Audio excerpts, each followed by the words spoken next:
نحمده ونصلي ونسلم على رسوله الكريم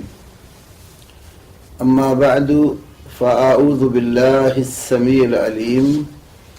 من الشيطان الرجيم من همزه ونفخه ونفثه بسم الله الرحمن الرحيم وما آتاكم الرسول فخذوه وما نهاكم عنه فانتهوا رب اشرح لي صدري ويسر لي أمري واحلل عقدة من لساني يفقهوا قولي اللهم صل على محمد وعلى آل محمد كما صليت على إبراهيم وعلى آل إبراهيم إنك حميد مجيد اللهم بارك على محمد وعلى آل محمد كما باركت على إبراهيم وعلى آل إبراهيم إنك حميد مجيد عزیز طلبہ کرام اور واجب الاحترام سامعین، اللہ رب العالمین کے فضل و کرم سے آج ہم دین اسلام کے دوسرے بڑے مصدر حدیث رسول صلی اللہ علیہ وسلم کے حوالے سے ایک مختصر سی احکام پر مشتمل حدیث کی کتاب کا ترجمہ اور اس کا مختصر مفہوم اور فقہی فوائد ذکر کرنے کا پروگرام شروع کر رہے ہیں۔ اللہ احکم الحاکمین نے جس طرح قرآن حکیم کی حفاظت فرمائی کہ لوگوں کے سینوں میں بھی اس کو محفوظ کیا اور لکھوا کر بھی اس کی حفاظت کی، بین ہی اللہ نے حدیث رسول کو بھی صحابہ کرام، تابعین اعظام اور امت کے افراد کے سینوں میں سیو اور محفوظ کیا، اور اسی طرح حدیث رسول کو کتابت کے ذریعے بھی محفوظ کیا گیا۔ تو نبی صلی اللہ علیہ وسلم سے مروی شدہ احادیث پوری زندگی کے مسائل کا احاطہ کرتی ہیں، تو جن احادیث کا تعلق شرعی احکام کے ساتھ ہے، کئی ائمہ حدیث نے ان کو بھی الگ کتب میں جمع کیا، اور ان کتابوں میں سے مختصر کتاب اور جامع ترین حافظ ابن حجر عسقلانی رحمہ اللہ کی کتاب بلوغ المرام ہے۔ اور یہ کتاب ایسی ہے کہ اس کتاب سے نہ کوئی طالب علم بے پرواہ ہو سکتا ہے اور نہ ہی علماء اسے بے رغبت ہو سکتے ہیں۔ خود حافظ ابن حجر عسقلانی نے اس کتاب کے مقدمہ میں اس بات کی وضاحت فرمائی ہے۔ حافظ صاحب فرماتے ہیں کہ فَهَذَا مُخْتَصَرٌ يَشْتَمِلُ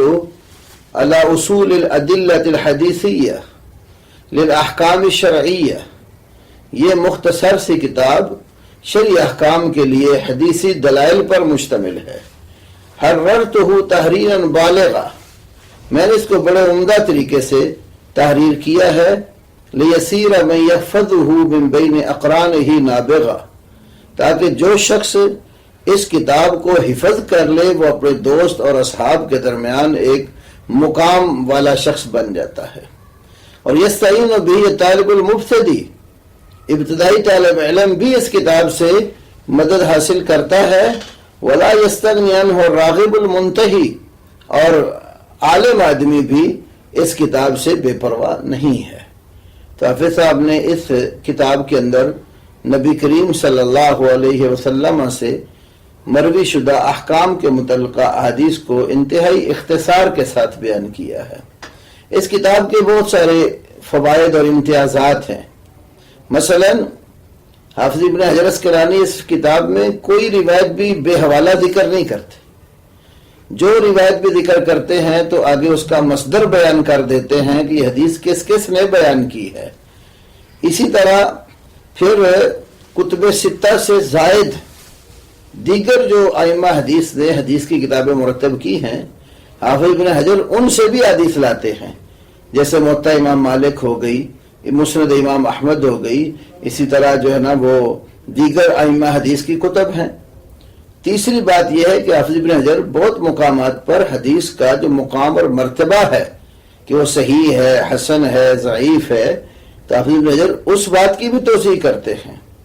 اور اسی طرح چوتھے نمبر پر جن ائمہ نے روایت کو صحیح قرار دیا ہوتا ہے یا اس کی تضعیف کی ہوتی ہے،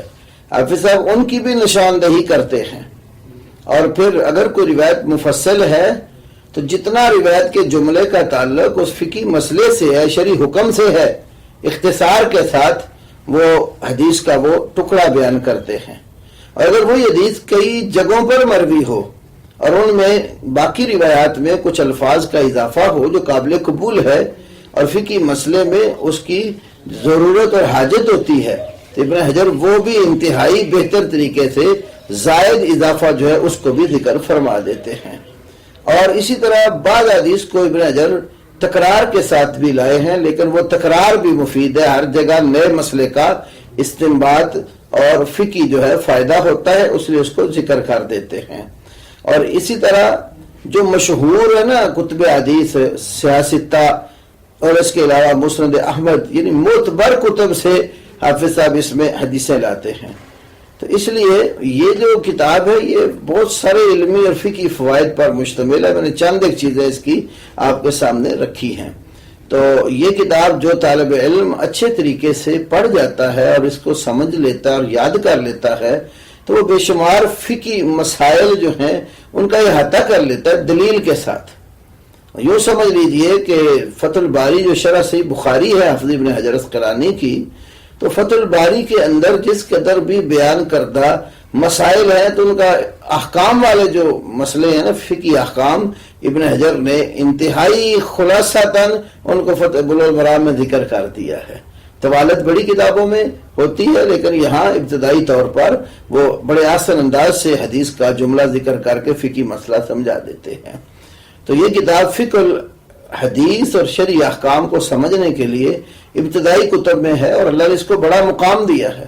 اگرچہ بعض لوگوں نے اس کے مقابلے میں بھی کتابیں مرتب کرنے کی کوشش کی ہے، جس طرح کہ ایک مکتبہ فکر نے آثار و سنن کے نام پر کتاب مرتب کی، لیکن اس کو وہ مقام نہیں ملا جو حافظ صاحب کی اس کتاب کو ملا ہے۔ یہ بڑے بڑے جو ہے نا وہ مدارس میں، یونیورسٹیز میں یہ کتاب باقاعدہ پڑھائی جاتی ہے، اور ملک کے طول و عرض میں ہمارے جس قدر مدارس ہیں تو مدارس میں جس حدیث کی کتاب سے عموماً ابتدا ہوتی ہے وہ یہی بلوغ المرام ہوتی ہے۔ کہیں بعض مدارس میں بالکل ابتدائی کلاس اعدادی جس کو ہم کہتے ہیں اس میں اسی کتاب کا آخری حصہ کتاب الجامع باقاعدہ حفظ کروایا جاتا ہے اور ترجمے کے ساتھ اور تفسیر کے ساتھ اس کو پڑھا دیا جاتا ہے۔ حفظ کے بعد پھر ابتدا سے اس کتاب کو شروع کر لیا جاتا ہے۔ تو حافظ ابن حجر اسقلانی رحمہ اللہ نے پھر اس میں کچھ اصطلاحات استعمال کی ہیں جن کا بیان خود انہوں نے اپنی کتاب کے مقدمے میں کرتے ہیں۔ جب وہ کوئی حدیث بیان کر کے کہتے ہیں کہ اس کو رواہ السبعہ، ساتوں نے روایت کیا ہے، تو ساتوں سے مراد کتب ستہ کے ساتھ امام احمد ابن حنبل بھی ہیں، یعنی مسند احمد، بخاری، مسلم، ابو داود، ترمذی، نسائی اور ابن ماجہ مراد لیتے ہیں۔ اور اسی طرح جب وہ ستہ کہتے ہیں تو ستہ سے مراد احمد کے سوا باقی 6 کتابیں ہوتی ہیں، اور جب وہ کہیں کہ اس کو پانچوں نے روایت کیا ہے تو پھر بخاری اور مسلم کو نکال دو ان میں سے، تو ابو داؤد، ترمذی، نسائی، ابن ماجہ اور مسند احمد شمار ہوتی ہیں، اور چاروں سے مراد ان کی ابو داؤد، ترمذی، نسائی اور ابن ماجہ ہے، یعنی مسند احمد اور بخاری اور مسلم نکال کر، اور تینوں سے مراد مسند پہلی 3 بخاری، مسلم اور مسند احمد نکال دو، اور آخر سے ابن ماجہ نکال دو، ابو داؤد، ترمذی اور نسائی مراد ہوتے ہیں۔ اور جب ابن حجر کہتے ہیں کہ یہ حدیث متفق علیہ ہے تو اس کا مطلب ہوتا ہے یہ حدیث بخاری اور مسلم کے اندر موجود ہے۔ اور ابن حجر فرماتے ہیں ان کے علاوہ دیگر جن ائمہ حدیث سے میں حدیث لاتا ہوں تو ما عدا ذلک ومبین، وہ اپنی جگہ پر ان کو بیان کر دیا گیا ہوتا ہے۔ جیسے پہلی ہی حدیث ذکر کر کے حافظ ابن حجر فرماتے اخرجہ الاربعہ، اس کو چاروں نے بیان کیا ہے، یعنی ابو داود، ترمذی، نسائی اور ابن ماجہ نے، اور وہ ابن ابی شیبہ تھا، اور اس کو ابن ابی شیبہ نے بھی بیان کیا۔ واللفظ لہ، یہ الفاظ جو حدیث کے ذکر کیے ہیں ابن ابی شیبہ کے ہیں، یہ بھی اس کتاب کا امتیاز ہے کہ جس کتاب کے الفاظ ذکر کرتے ہیں وہ بھی تعین بعض اوقات اس کا بھی کر دیتے ہیں. وصح ابن خزیمہ والترمذی، ساتھ کہتے ہیں اس کو ابن خزیمہ اور ترمذی نے صحیح کہا ہے تو تصحیح بھی نقل کر دی. وَرَوَاهُ مَالِكٌ وَالشَّافِعِيُّ وَأَحْمَدُ، مالک، شافعی اور احمد نے بھی روایت کی ہے. اب مالک کی موطا امام شافعی کی کتاب العلوم یا مسند شافعی جو معروف ہے، تو یہ کتابیں ان 7 کے علاوہ ہیں، جو ان 7 کے علاوہ جن کتب کے حوالے دیتے ہیں وہ اپنی جگہ پر کھول کر بیان کر دیے گئے ہوتے ہیں. تو یہ تو اس کی اصطلاحات ہیں جو کتاب میں حدیث پڑھتے وقت آئیں گی، جن کا بیان اختصار سے آپ کے سامنے کر دیا ہے. اور ابن حجر فرماتے ہیں سمیتہ بلوغ المرام من ادلۃ الاحکام،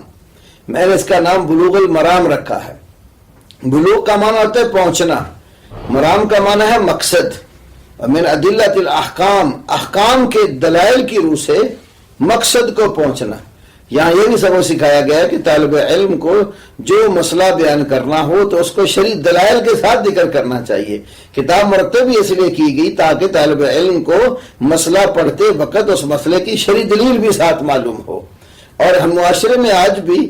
وہ بات زیادہ وزن رکھتی ہے جس کے ساتھ اس کی شرعی دلیل بیان کر دی جائے. اور الحمدللہ حدیث پڑھنے پڑھانے والے لوگوں کا اتنا اثر آج معاشرے میں موجود ہے کہ عام آدمی بھی جب اس کے سامنے کوئی روایت بیان کی جائے تو وہ کہتا ہے مولانا یہ بتائیں کہ یہ روایت صحیح ہے یا ضعیف ہے، اس کا مقام اور مرتبہ کیا ہے. تو یہ حدیث پڑھنے اور پڑھانے والے علماء اور طلباء کی محنتوں کا نتیجہ ہے کہ جب کسی کو حدیث کی ثقاہت معلوم ہو جاتی ہے تو اس کے دل کو تسلی اور اطمینان ہو جاتا ہے. تو یہ نام ابن حجر اسقلانی نے اس کا منتخب کیا، اور آخر میں اللہ رب العالمین سے مقدمے کے آخر میں حافظ ابن حجر نے دعا کی ہے واللہ اسأل، اللہ سے میں سوال کرتا ہوں، اللہ یجعل ما علمناہ علینا وبالا، جو چیز ہم نے جان لی ہے ہمارے علم میں آ چکی ہے، اللہ ہمارے علم کو ہمارے اوپر وبال نہ بنائے.